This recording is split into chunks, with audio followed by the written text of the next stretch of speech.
I am Patrick Cannon, Chairman of Community Safety, and am honored to be here for several reasons. Largely in part because I see some wonderful adoptive mothers in the house of my own, but more importantly because we're here today about a very, very special coalition, and that is the Crime Victims Coalition. Why is it personal to me? It's a little hard for me to be here to stand before you as a city council member, but beyond that, well, not so hard to stand here before you as a city council member, but it's hard in that I too am a survivor. And for 36 years, my heart has bled purple. And it continues to bleed purple because someone took the opportunity to take the life of my father through a murder. To date, that person has been brought to justice. And it means something when you have a coalition as such that somebody can lean on and say that, you know what, there is somebody there for me. Makes a difference. My primary focus in over 30 years of law enforcement has always been the victim. The victim is who we're trying to protect and keep safe in our community. And this is an important organization because it emphasizes the needs that the victim has and the services that we can provide to help the victims. 5 years ago yesterday, I woke up to bruises on my 2-year-old daughter. After spending too much time in a relationship plagued with domestic violence, I decided that I had no more time to plan for leaving. I got my child, and in pajamas we snuck out of the house while her father slept. Wasting no time, I drove to the police station, and in less than 20 minutes of us leaving, he was in custody. At that moment, I thank God for getting my daughter and I out alive. I was so desperate that in the months before I left, I was constantly thinking the only way we would get away was by killing him. That was me being brutally honest. Letting folks know that there are some partners out there, there are places to turn, and we want to be a clearinghouse. We want to be a place where folks, we want to be the go-to organization. You know, this has happened to me and my family. Where do we turn? Well, we want to go to the Crime Victims Coalition. We'll help you. We'll get you steered in the right direction. We've got the right partners. We know the right folks. My name's Kara Kelly, and I'm honored to be standing here in front of you all today. First and foremost, I would like to stress the importance of adopting a survivor mentality when you're faced with a situation.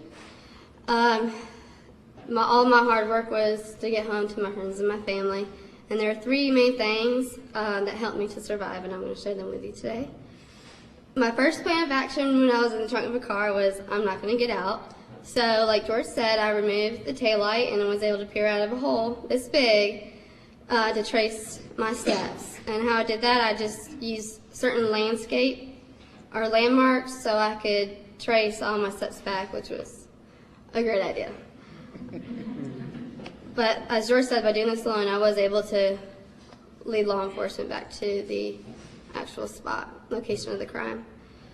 The second plan of action that I took was to take notes of my attacker.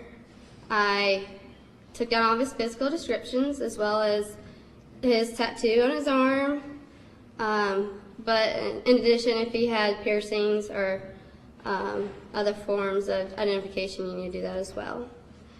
Another important part was that I left my own evidence behind. I left my rings in the taillight. I took pieces of blankets that was in the car with me so that I would have some evidence to prove that I was there. And my last plan of action was to react and notify the authorities. To get the police involved was probably the main point there. To successfully put a criminal behind bars, you need support and lots of support. I preserved my evidence. I did not shower or bathe till I had seen the SANE nurse, and I regurgitated everything I had seen and heard. As soon as I got home, I wrote down everything I could remember. I even traced the taillight from the reverse side and was able to even identify the type of car just by the taillight. So, lastly, I would like to emphasize that a victim should never feel ashamed or feel at fault for being a rape victim. At no time doubt yourself. Press on in spite of those who may judge you, and advocate for those who share your pain. Educate those on how to combat rape and sexual assault.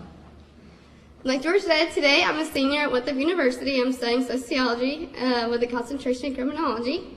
I would like to pursue law enforcement and become a victim's advocate. and I want to leave you all with a few quotes that have helped me to keep my head held high. It's not having everything go right. It's facing whatever goes wrong. It's not being without fear. It's having the determination to go on in spite of it. And lastly, it's not being able to rid the world of all of its injustices. It's being able to rise above them. Thank you.